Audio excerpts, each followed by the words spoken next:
Il est 8h33 et vous êtes bien sur RMC et BFM TV. Bonjour Louis Boyard. Bonjour. Vous êtes député La France Insoumise du Val-de-Marne. Vous menez une véritable bataille contre l'amiante. On va y revenir. Vous voulez aussi le porte-parole de la jeunesse. Vous avez lancé un certain nombre de mouvements. Vous êtes très suivi par les lycéens, les étudiants.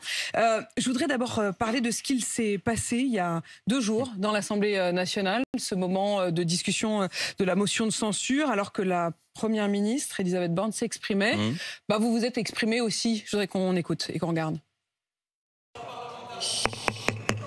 Est-ce que vous pouvez, s'il vous plaît, vous taire et écouter la Première ministre? Vous ne cessez de l'interrompre. Monsieur Boyard, je vous demande de vous taire. Monsieur Boyard, je vous rappelle à l'ordre. Monsieur Boyard, je prononce à votre rencontre un rappel à l'ordre avec inscription au procès verbal. Je vous prie de vous taire et de respecter cette assemblée et la Première ministre. Qu'est-ce qui vous a pris ? Je suis comme tous les Français, je suis en colère. Au moment où la Première ministre prenait la parole, c'est comme ça a toujours été à l'Assemblée nationale, il y avait du bruit. La présidente de l'Assemblée nationale nous demande de nous taire. Et je lui réponds, on ne se taira pas tant qu'on n'aura pas le droit de voter sur la réforme des retraites. Et je lui dis 3 fois, comme le disent l'ultra-majorité des Français. Puis alors la présidente de l'Assemblée nationale se met à me faire une leçon de morale et je lui réponds que je n'ai pas de leçon à recevoir d'un agent de l'Élysée, ce qu'est la présidente de l'Assemblée nationale, puisqu'elle a empêché les députés de voter sur la réforme des retraites, en sachant très bien que si on l'a votée, on abrogerait cette réforme. Donc, j'ai fait mon travail de député, qui est celui d'exprimer la colère du pays. Là, vous le dites très calmement. On le voit bien, non seulement on l'entend, mais on le voit aussi dans votre attitude. Vous êtes avachi dans le fauteuil, vous criez un peu fort. Honnêtement, vous étiez dans votre état normal? Bien sûr que oui. Attendez, j'étais... Vous n'aviez pas bu, vous n'aviez pas fumé, c'est une drôle de question que vous me posez. Vous avez rarement vu des gens en colère. Toutes les questions, je trouve que... Non, c'est pas juste de la colère, parce qu'il y a de la colère qui pourrait... Vous auriez pu, limite, vous mettre debout, vous auriez pu... Mais vous êtes, en effet, vous l'avez vu, l'attitude, elle est ostensible, cette attitude. Je peux reconnaître quelque chose, peut-être que mon dos n'était pas assez droit. Mais en revanche, la colère, elle, aucun souci sur ce sujet. Donc, je maintiens tout ce que j'ai dit. On ne se taira que lorsqu'on aura le droit de voter et on n'a pas de leçon à recevoir de la part d'un agent de l'Élysée. Agent de l'Élysée, elle n'a pas du tout apprécié effectivement Yaël Braun-Pivet. Elle a d'ailleurs, elle le dit, on l'entend, pris à votre endroit une sanction qui pourrait aller jusqu'à une amende. Vous redoutez quoi que ce soit? Je redoute absolument rien du tout. Vous savez, moi j'ai été élu pour m'opposer, j'ai été élu pour porter les colères du pays et c'est ce que j'ai fait. Vous pourriez être privé d'un quart de votre salaire. Et bien tant pis, je continuerai. Ça veut dire que je peux encore me faire sanctionner encore 3 fois pour répéter la même chose qu'on continue à répéter, on ne se taira pas tant qu'on n'aura pas le droit de voter la réforme des retraites. Mais quand je parle de votre attitude, c'est aussi parce que pendant longtemps, on a notamment plutôt, alors moins aux jeunes qu'aux vieux sénateurs, dont on a parfois caricaturé l'attitude au Sénat en disant qu'ils cuvaient leur déjeuner. Vous vous souvenez bien sûr de ce genre d'idées. Est-ce qu'il n'y a pas une dignité à avoir quand on est à l'Assemblée? Mais je suis tout à fait d'accord. Il y a une dignité à avoir quand on est à l'Assemblée nationale et arriver tout souriant à la tribune dans son costard 3 pièces pour expliquer que les Français vont travailler 2 ans de plus sans qu'il y ait de vote ni dans le peuple ni chez les Français. Oui, moi ça me choque. J'aimerais qu'on arrête un petit peu de regarder la forme et qu'on s'intéresse un peu au fond. Les gens... Oui, mais vous jouez aussi de la forme, vous le savez. Vous connaissez par cœur notre époque, vous en maniez admirablement les outils, vous connaissez TikTok et les réseaux sociaux mieux que personne. Donc vous en jouez. Mais évidemment, on est ici pour incarner une colère et c'est sain d'incarner la colère dans le pays et je considère que c'est notre rôle. Mais c'est marginal à côté de ce qu'on fait, ce qui occupe la majorité de nos journées, c'est-à-dire faire des propositions et notamment proposer d'abroger la réforme des retraites. Les Français en soi... Notre attitude à l'Assemblée nationale, c'est pas leur sujet tant qu'on vote les bonnes lois. Et aujourd'hui, les personnes qui ont la prétention d'être les représentants les plus dignes sont les plus indignes. Parce que ce sont ceux qui votent les mauvaises lois et qui d'ailleurs ne les votent même pas puisqu'ils interdisent les députés de voter. C'est ça le sujet dont on a envie de parler. Et vous prolongerez cette attitude et vous ne serez pas intimidé par quelque sanction que ce soit? Certainement pas. On ne se taira pas tant qu'on n'aura pas le droit de voter la réforme des retraites. Louis Boyard, il y a beaucoup de choses dont je voudrais qu'on parle ensemble et notamment de l'amiante parce que l'amiante, vous en avez fait votre combat. Vous dites c'est une bombe sanitaire qui vient d'exploser parce que depuis plusieurs semaines, vous êtes associé à une grande enquête sur la présence d'amiante dans les écoles. Oui. Il y aurait de l'amiante dans un certain nombre d'écoles, 1 école sur 3 dans le pays. Ça veut dire que un élève sur 3 en France serait exposé d'une manière ou d'une autre à l'amiante. Ça a été votre cas?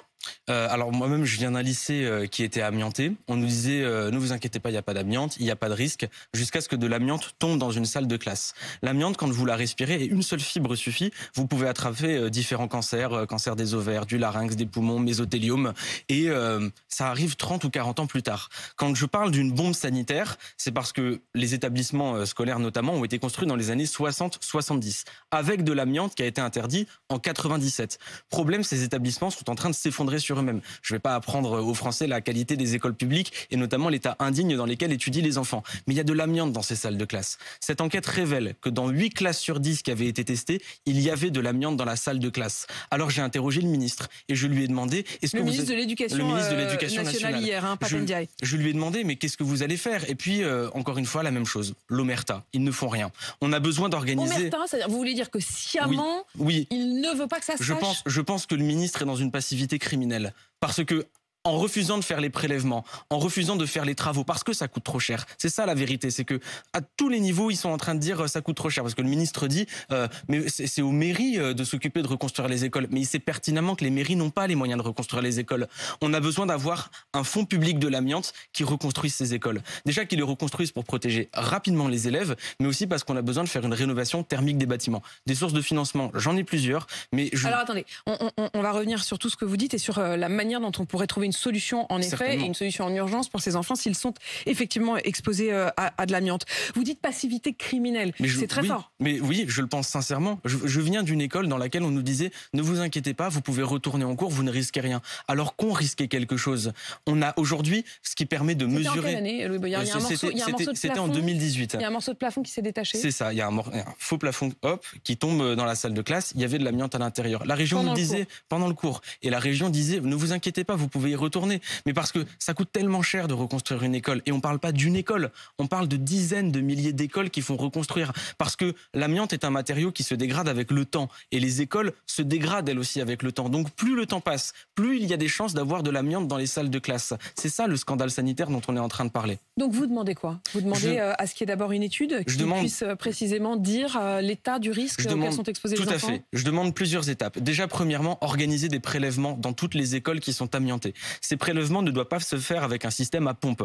Globalement, il y a un système avec... C'est quoi un système à pompe? En gros, c'est une pompe qu'on met dans une salle de classe et qui pompe l'air. Le problème, c'est que quand vous pompez l'air dans une classe vide, donc avec peu d'air qui circule, vous avez tout le temps un résultat de zéro. C'est ça qui est utilisé pour nous faire retourner dans les salles de classe. Nous, on demande à ce que soit reconnu légalement un procédé avec une lingette. C'est un procédé qui est reconnu aux États-Unis. Vous passez une lingette sur la table, vous savez s'il y a de l'amiante ou pas.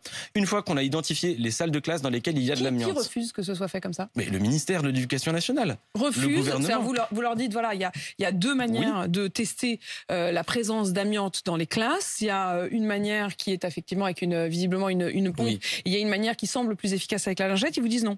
Alors, sur la lingette, ils ne se sont pas encore prononcés. Parce qu'on n'a pas de débat sur le sujet. Ils n'ont pas sciemment dit non quand même. Ils n'ont pas sciemment dit non à la lingette. En revanche, ce à quoi ils disent non, c'est d'avoir une planification nationale par rapport au scandale amiante. Et là, ils disent non. Là, ils disent c'est aux mairies, c'est aux régions, c'est au département de s'en occuper, en sachant qu'ils n'ont pas l'argent.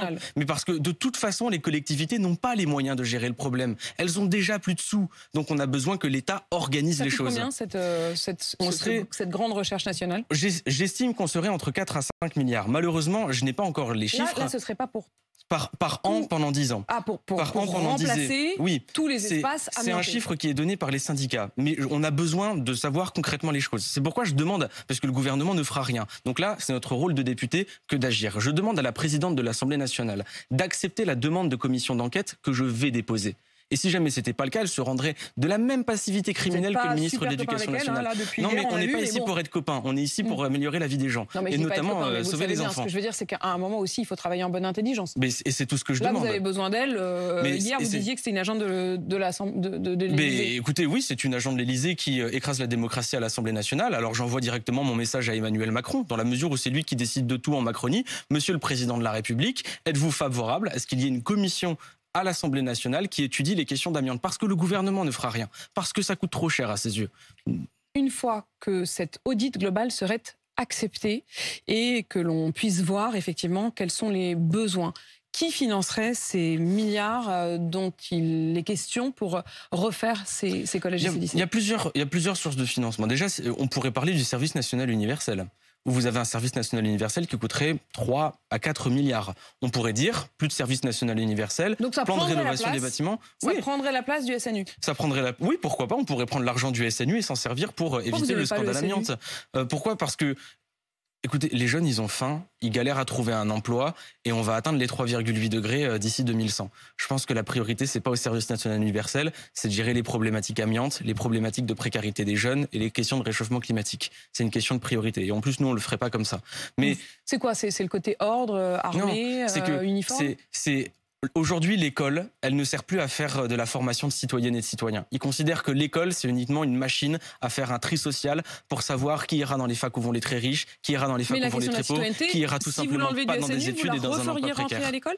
Comment? Si vous l'enleviez du SNU, est-ce que cette problématique, cette manière aussi de former des citoyens, vous la remetteriez à l'école? La formation citoyenne, elle se fait pas à 6h du matin au garde à vous sous un drapeau. La formation citoyenne, elle se fait par exemple en ayant des cours d'éducation moraux et civique beaucoup plus souvent, en laissant du temps dans l'emploi du temps pour que les enfants puissent s'engager dans des associations à l'école. Voilà nous ce qu'on propose, une formation citoyenne à l'école. Vous prenez l'argent du SNU? Oui. D'accord, donc ça c'est déjà une partie. Est-ce qu'il y a d'autres moyens de financement? Vous auriez par exemple la question d'un impôt sur la fortune. Mais dès qu'on a besoin d'argent, on sort l'impôt sur la fortune. Parce qu'il faut bien chercher l'argent où il y en a. Aujourd'hui, tout l'argent est concentré dans une immense... Pour un impôt vert, par exemple. D'autres vont vous dire que... Mais comme je vous le dis, il faut aller chercher l'argent là où il y en a. Et ça fait des dizaines et des dizaines d'années qu'on n'arrête pas de faire des exonérations pour des milliardaires, pour des grandes entreprises. Si jamais on veut répondre à toutes les urgences du pays, il va falloir aller chercher l'argent là-bas. D'autant qu'Emmanuel Macron vient encore de leur donner 20 milliards il n'y a pas longtemps. Mais... on a envie de faire les choses de manière transpartisane. J'ai envie de discuter avec les autres députés et de dire, venez, on prend toutes les questions sur la table.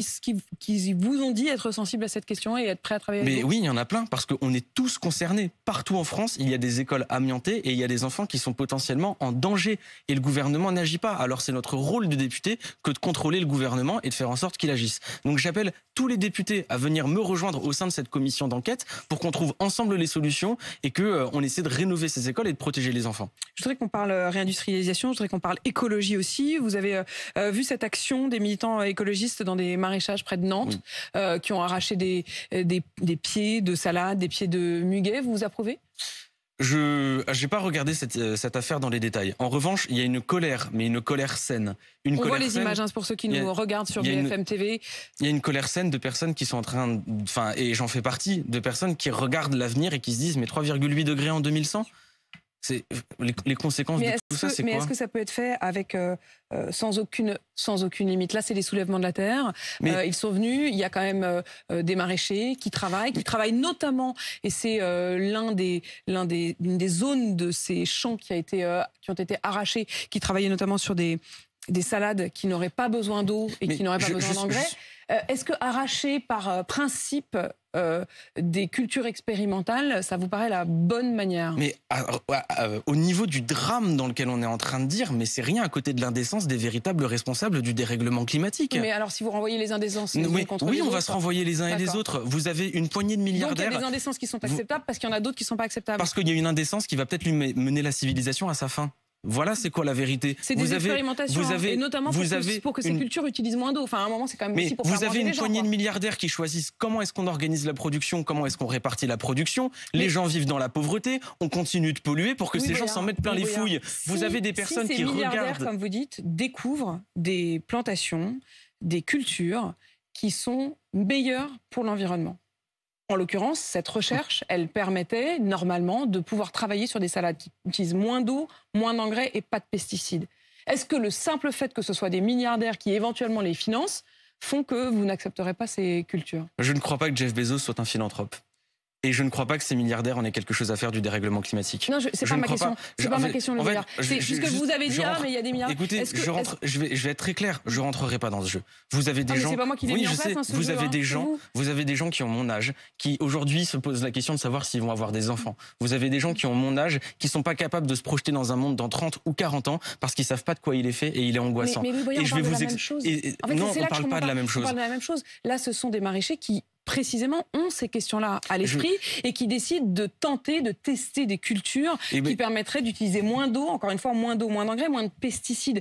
Et vous avez des militants qui, eux, décident d'arracher par principe ces cultures parce qu'elles sont expérimentales. Est-ce qu'il n'y a pas un problème d'idéologie ? Si jamais les maraîchers étaient en train de faire une expérimentation contre le dérèglement climatique, j'ai envie de dire tant mieux. Et je m'interroge peut-être pourquoi ces militants auraient fait ça. Et je ne crois pas qu'ils y seraient allés. Est-ce que toutes ces actions vous paraissent par principe acceptables ? Je pense qu'il y a un parallèle qui n'est pas acceptable entre des militants qui sont en train d'essayer d'alerter par rapport à ce qui est en train de se passer du côté du dérèglement climatique et dont on parle pendant des jours, et Pouyanné qui mène un projet climaticide en Ouganda.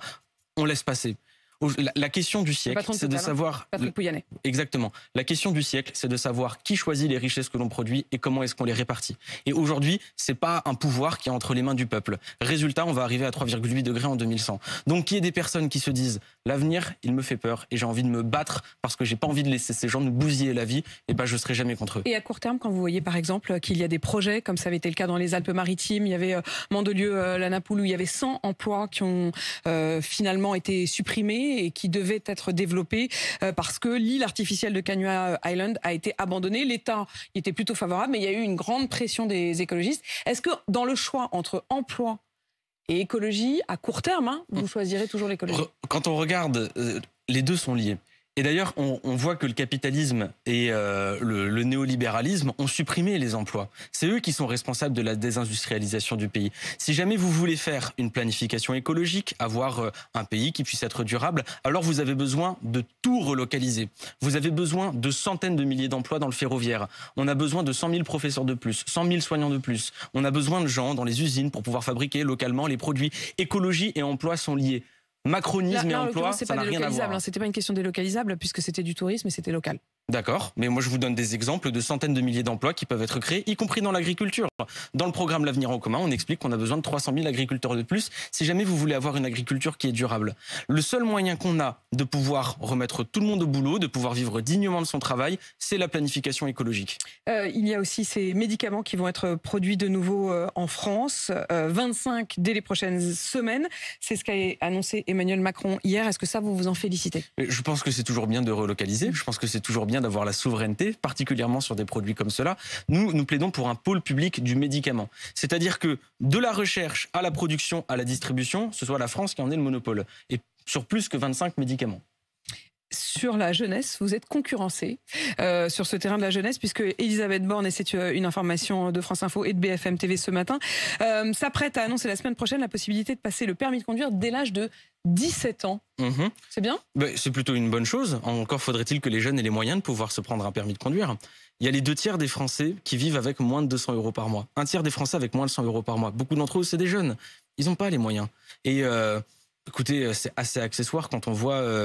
la quantité d'autres problèmes, l'inflation des diplômes, tous ces jeunes qui se retrouvent à être en CDD, en intérim, dans des emplois précaires. Mais attendez, si on reste un instant quand même sur cette question du permis de conduire, pouvoir abaisser l'âge du permis de conduire à 17 ans, ça vous paraît une bonne chose ? Moi, ça me paraît être une bonne chose. En revanche, c'est pas de la concurrence. Parce que les jeunes, ils n'ont pas besoin... c'est pas ça qui va répondre à leurs besoins immédiats. Et l'idée éventuellement que ce permis soit gratuit, quand vous parlez du prix du permis, ça veut dire quoi ? Ça aussi, ça pourrait faire partie... Le SNI va pas suffire à tout financer, mais... Je pense qu'on aurait intérêt à avoir un permis de conduire gratuit. Parce que pour beaucoup de jeunes, le permis de conduire, il est tout simplement inaccessible en raison de son prix. Et que beaucoup de jeunes sont dépendants de la voiture, particulièrement dans les zones rurales. Et la question, est-ce qu'on veut un permis de conduire gratuit ou est-ce qu'on veut juste que les jeunes aient les moyens de pouvoir se payer les choses comme tout le monde ? Parce que c'est ça le sujet, c'est qu'aujourd'hui, l'ultra-majorité des jeunes, ils vivent tous sous le seuil de pauvreté. Parce que le système est organisé de telle manière à ce que quand vous êtes jeune, vous dépendez de votre famille. Mais déjà que les familles en France ont du mal à subvenir à leurs propres besoins, alors imaginez aider les jeunes. Mais Louis Boyard, est-ce que vous seriez favorable à l'idée que, je sais pas, entre 17 et 20 ans, si vous passez votre permis, c'est gratuit ? Je suis favorable à cela. Pour beaucoup de jeunes, le permis de conduire n'est pas une option. C'est un outil de survie. Sinon, vous pouvez pas aller faire les courses, vous pouvez pas aller travailler, vous pouvez pas aller voir les amis. Donc, il y a des jeunes. Option. Mais oui, et il y a des jeunes qui y sont dépendants. Après, ensuite, se pose la question de savoir comment est-ce qu'on fait pour rendre ça durable d'un point de vue écologique. Et quand vous avez des personnes qui sont en train de dire oui, il faut supprimer les voitures, mais il faut rendre ça acceptable pour les gens qui le vivent concrètement. Et ça, c'est ça, faire de la planification écologique. Louis Boyard, merci d'avoir répondu à mes questions ce matin. Vous êtes député La France Insoumise du Val-de-Marne. Il est 8h52 et vous êtes bien sur RMC BFM TV.